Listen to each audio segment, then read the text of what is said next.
वे protein shakes मेरे घर में जब आए थे ना पहली दफ़ा, तो मेरे घर में कोहराम मच गया था। सही है, मैं बात कर रहा हूँ 8-10 साल पहले की। और उस शुरू के तकरीबन 2-3 साल तो मैंने शायद ही कोई ऐसा सप्लीमेंट होगा जो टेस्ट नहीं किया, क्योंकि एक चस्का लग गया था। क्योंकि ज़ाहिर है कमा रहे थे, अब अब्बा से पॉकेट मनी तो लेते नहीं थे, तो खर्चा भी कर सकते थे, लेकिन गलतियाँ भी बहुत की। फॉर एग्जाम्पल BCAAs ट्राई किए, जो कि उसके बाद से कभी आज तक नहीं ट्राई किए 8-10 साल से। टेस्टोस्टेरोन बूस्टर कभी ट्राई नहीं किया। और काफ़ी सारे ऐसे हैं, शिलाजीत वगैरह, ये चीज़ें कभी ट्राई नहीं की। अगर कभी ट्राई किए तो उसके बाद कभी सस्टेनेबली मैंने अपने रूटीन में रखी नहीं। लेकिन जो मैं यूज़ करता हूँ वो वे प्रोटीन है, स्पेसिफिकली वे प्रोटीन ब्लेंड या वे प्रोटीन आइसोलेट। इसके अलावा क्रिएटिन और जो फिश ऑयल होता है, omega 3 fatty acids and multivitamins of and on. इसके अलावा प्री वर्कआउट्स भी थोड़े बहुत मैं यूज़ कर लेता हूँ, खासतौर पे कैफीन में भी यूज़ करता हूँ, क्योंकि मैं कुछ हार्श और बड़े हार्डकोर वर्कआउट्स कर रहा होता हूँ। तो मैं तकरीबन ये है कि 150 मिलीग्राम से लेकर 300 मिलीग्राम के बीच में कैफीन भी कंज्यूम कर रहा होता हूँ पर डे, बट उसको मैं साइकिल कर रहा होता हूँ। बताने का मकसद ये है कि being from that life, from the 9 to 5 professional thing, being a business graduate, taking care of my job, taking care of my family, taking care of myself, been there done that, ये सारी चीज़ें, ये सारी हरकतें मैं कर चुका हूँ। लेकिन जो एक सेल्फ लर्निंग वाली बात होती है कि यार मैंने अपने लाइफ में क्या चीज़ एक्सपीरियंस की है जो मैं आपको बता सकता हूँ कि क्या सही है क्या गलत है, वो ये है कि वे प्रोटीन के हवाले से बहुत सारी चीज़ें, बहुत सारे मिसकंसेप्शंस हैं खामा के। ठीक है, सबसे पहली बात तो ये है कि डेयरी का डेरिवेटिव है। तो अगर आपको डेयरी से कोई मसला है, आपको इश्यूज़ होते हैं, तो आप थोड़ा दूर रहें इससे। मतलब ये लैक्टोज इंटॉलरेंट लोग जो हैं वो थोड़ा दूर रहें इससे। उनके साथ बहुत सारे अल्टरनेटिव हैं, फॉर एग्जांपल प्लांट प्रोटीन है, बीफ प्रोटीन है, इस तरह की चीज़ें हैं। प्रोटीन पाउडर्स की बात कर रहा हूँ, एक प्रोटीन पाउडर भी है, ओट का भी आता है। सही है, बहुत सारे अल्टरनेटिव हैं। खासतौर पर अगर आप इंटरनेशनल मार्केट तक आपकी रसाई है, आप इंटरनेशनली प्लेस्ड हैं, तो गो फॉर देम। दूसरी चीज़ ये कि इसमें भी कुछ चीज़ें होती हैं। वे प्रोटीन कॉन्सेंट्रेट होता है जो बिल्कुल लो लेवल का होता है, वो ज़्यादातर जब आपके गट हेल्थ के इश्यूज़ हैं या फिर आपके डाइजेस्टिव इश्यूज़ हैं या आपके लैक्टोज इंटॉलरेंस के इश्यूज़ हैं, सबसे पहले तो वो इस तरह इस पे ना जाएं। इसके बाद आता है ब्लेंड, उसकी बात मैं भी करूँगा। फिर आता है आइसोलेट, फिर आता है हाइड्रोलाइज्ड आइसोलेट। तो जो ब्लेंड है ये आइसोलेट और उससे नीचे वाला जो कॉन्सेंट्रेट था उसका ब्लेंड होता है। ठीक है, अब ये प्राइस में भी वेरी करता है। फॉर एग्जांपल 15,000 से लेके ये डायरेक्ट 22,000 पे आएगा, ये 25,000 पे आएगा, ये 30-35,000 तक जाएगा। तो जो वे प्रोटीन आइसोलेट और हाइड्रोलाइज्ड आइसोलेट्स होते हैं, ये आपको फिर भी हेल्प कर सकते हैं, but again trial and error करना जरूरी है। उसके बाद आप देख सकते हैं कि यार ये सूट कर रहा है या नहीं कर रहा है। लेकिन ये महंगे होते हैं। अब ये महंगे क्यों होते हैं? क्योंकि ये काफ़ी हाईली इंडस्ट्रियलाइज प्रोसेस से गुजरते हैं। ये सत्तू नहीं है, सही है, ये चने का पाउडर नहीं है, ये ड्राई फ्रूट्स का पाउडर नहीं है, क्योंकि ड्राई फ्रूट्स, चना वगैरह सब जो है ये कार्ब्स और फैट्स की प्राइमरी सोर्सेज हैं। ये बिल्कुल ऐसा है जब मैं अक्सर लोगों को बोलता हूँ, कराची में जावेद निहारी, जाहिद निहारी बड़ी मशहूर है, तो मैं अक्सर लोगों को बोलता हूँ कि जब आप यहाँ जाते हो तो आप बर्गर या कुछ और नहीं खाते, आप निहारी खाते हो। तो इसका मतलब ये है कि वे प्रोटीन का असल काम बिल्कुल वही है जो आपके गोश्त और आपके अंडों का है, क्योंकि उसका मेन काम आपको प्रोटीन प्रोवाइड करना है, अमीनो एसिड प्रोवाइड करना है। कार्ब्स और फैट सेकेंडरी हैं उसमें। इसी तरह जब आप सत्तू पे जाते हैं, सही है, या फिर आप चने के पाउडर पे जाते हैं, ड्राई फ्रूट के पाउडर पे जाते हैं, तो उसका मेन पर्पस आपको प्रोटीन देना नहीं है। और अगर प्रोटीन दे भी रहा है तो 1 ग्राम प्रोटीन के अगेंस्ट वो आपको 1000 कैलोरीज भी दे, मतलब 100 से 1000 कैलोरीज दे सकता है। लेकिन अगर आप यही प्रोटीन अंडों और किसी गोश्त के सोर्स से लेंगे तो आपको कम से कम कैलोरीज में ज़्यादा से ज़्यादा अच्छा प्रोटीन मिलेगा। तो ये कहना कि ये केमिकल है, ये केमिकल से बना हुआ है, तो भाई जो फूड साइंटिस्ट हैं, जो फूड केमिस्ट्स हैं, उनको फूड केमिस्ट, फूड साइंटिस्ट क्यों कहा जाता है? क्योंकि वो फूड की केमिस्ट्री को पढ़ते हैं। तो फूड एंड न्यूट्रिशन पूरा का पूरा केमिस्ट्री है, पूरा का पूरा केमिकल है। तो ये कहना कि ये सिंथेटिक प्रोडक्ट है, बहुत बेकार बात है। ये यूज़ किस तरह करना होता है मैं आपको अभी बता देता हूँ। हर वे प्रोटीन के डब्बे पे लिखा होता है कि इट्स नॉट मील रिप्लेसमेंट, ठीक है, and there are specific number of scoops that you have to take care of, कि 1 से 2 स्कूप्स पर डे के होते हैं, लिखा हुआ होता है डब्बे के पीछे। ये 2 इंस्ट्रक्शंस इस बात की दलील है कि बेचने वाले भी आपको बताना चाह रहे हैं कि इसको किस तरह कंज्यूम करना है। मैं ऐसी भी एग्जांपल्स मेरे पास हैं कि फाद भाई मेरा प्रोटीन पूरा हो जाता है। भाई कैसे होता है? वो ऑफिस जाने से पहले मैं 2 स्कूप, मतलब एक मक्खन के साथ एक टोस्ट पे मक्खन लगा हुआ होता है, और मैं 2 स्कूप एक पानी में मिला के, एक गिलास पानी में मैं वे प्रोटीन पी लेता हूँ। उसके बाद लंच मेरा स्किप हो जाता है, ऑफिस से आके फिर मैं 2 स्कूप पी लेता हूँ वर्कआउट के बाद, और फिर मैं थोड़ी बहुत चिकन विकन अगर बनती है तो वो खा लेता हूँ।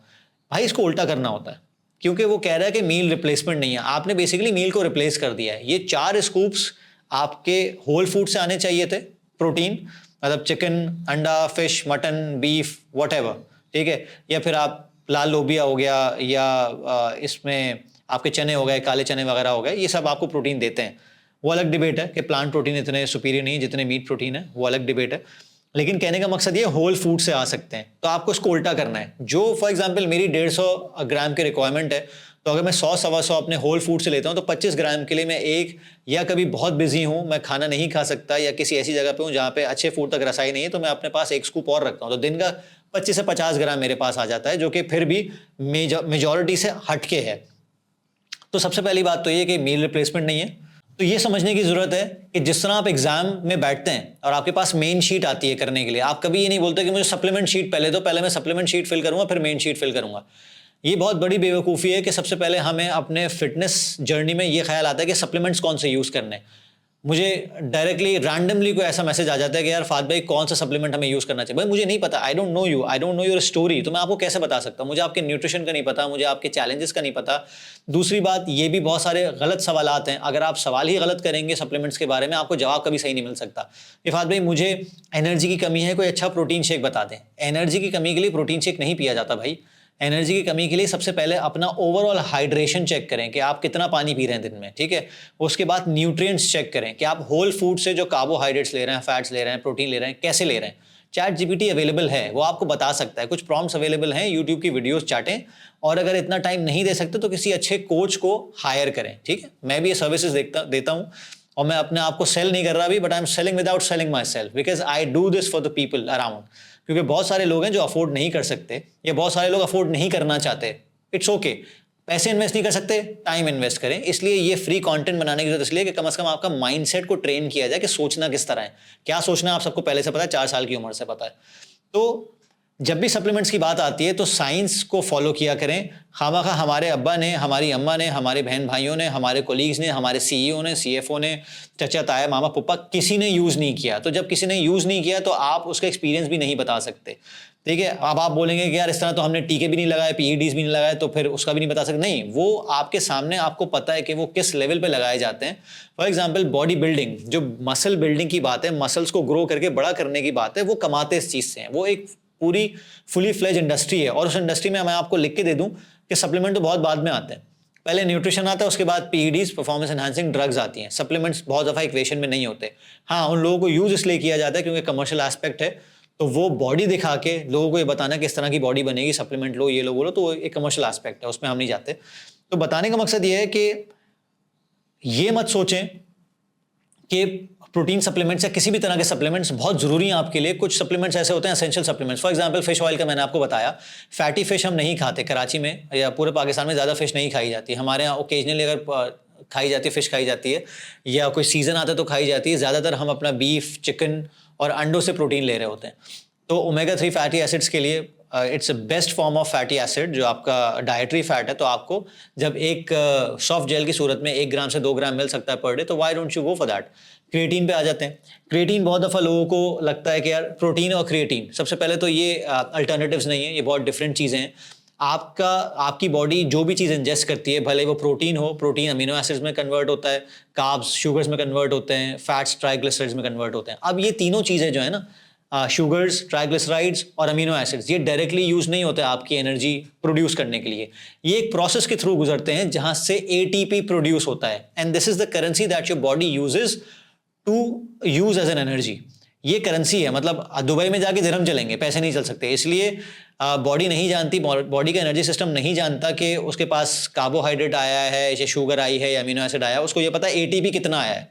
तो इन तीनों सबस्ट्रेट से एटीपी बनता है कुछ मिकदार में, और उस एटीपी को रेगुलेट करने के लिए और इन्हांस करने के लिए उसके साइकिल को आप क्रिएटिन लेते हैं, क्योंकि एटीपी है एडिनोसाइन ट्राइफॉस्फेट और क्रिएटिन है जो आपका सीपी है क्रिएटिन फॉस्फेट। अब ज़्यादा टेक्निकल में इसलिए नहीं हो रहा क्योंकि मेरा मकसद नहीं है आपको टेक्निकलिटीज़ में लेके जाने का। मेरा मकसद सिर्फ ये है कि आपको ये समझाऊं कि आपकी बॉडी की जो एनर्जी की करेंसी है वो बेहतर होती है जब आप क्रिएटिन लेते हैं। और बहुत सारी रिसर्चेज ये भी साबित कर रही हैं कि आप वर्कआउट करें ना करें, आपकी कॉग्निटिव एबिलिटीज़, आपके न्यूरोमस्कुलर डिसऑर्डर्स, आपकी बहुत सारी ऐसी चीज़ें जो क्रिएटिन लेने से बेहतर होती हैं। तो अगर आप हाउस होल्ड वाइफ भी हैं, गो अहेड फॉर इट। अगर आपकी किडनी में कोई प्री कंडीशन है पहले से ही, then definitely you have to consult the doctor. Otherwise this is something that people can easily use. सबसे ज़्यादा सेफेस्ट, सबसे ज़्यादा वेल रिसर्च सप्लीमेंट है। मैं खुद पिछले 6-7 साल से ज़्यादा से ले रहा हूँ, ठीक है।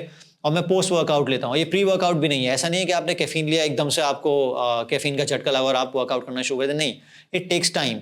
3 से 5 ग्राम आप पर डे लेते रहते हैं तो कहीं तो 10-15 दिन 20 दिन महीना 1.5 महीना में जाके आपको अपने स्ट्रेंथ के गेन्स फील होते हैं। तो भले पोस्ट वर्कआउट लें, भले प्री वर्कआउट लें, वो मैटर नहीं करता, ये लॉन्ग टर्म में मैटर करता है, स्ट्रेंथ डेवलप होती है। ये छोटी सी वीडियो बनाने का मकसद ये था कि मैं अपना थोड़ा सा व्यू पेश कर सकूं कि as a common person who is not into body building but he is into fitness business, खास तौर पे मैं फिटनेस कंसल्टेशन करता हूँ, फिटनेस कोचिंग करता हूँ, खास तौर पे उन लोगों की जिनका कोई वास्ता नहीं है फिटनेस से, जो वो लोग हैं जो इकोनॉमी रन कर रहे हैं, बिजनेस ओनर्स, फ्रीलांसर्स, ऐसे लोग जिनके पास टाइम नहीं है अपने आप को फिट करने का और वो मिड लाइफ क्राइसिस से भी गुजर रहे हैं, बहुत सारे इश्यूज हैं, तो वो लोग ज़्यादा डरते हैं इन चीज़ों से क्योंकि उनका एक्सपीरियंस नहीं है। तो I have been on both side of the table, तो इसलिए मैं आपको ये वीडियो बनाने का मकसद ये था कुछ ऐसी इनसाइट्स दे सकूं जो आपको कम से कम दिमाग खोल सकें, एक माइंडसेट शिफ्ट ला सकें कि हाँ यार, जो सप्लीमेंट है हमने खामखा ओल्ड वाइज टेल्स में पढ़ के हमने इनको उल्टी सीधी चीज़ों में लगा दिया, ऐसा नहीं है।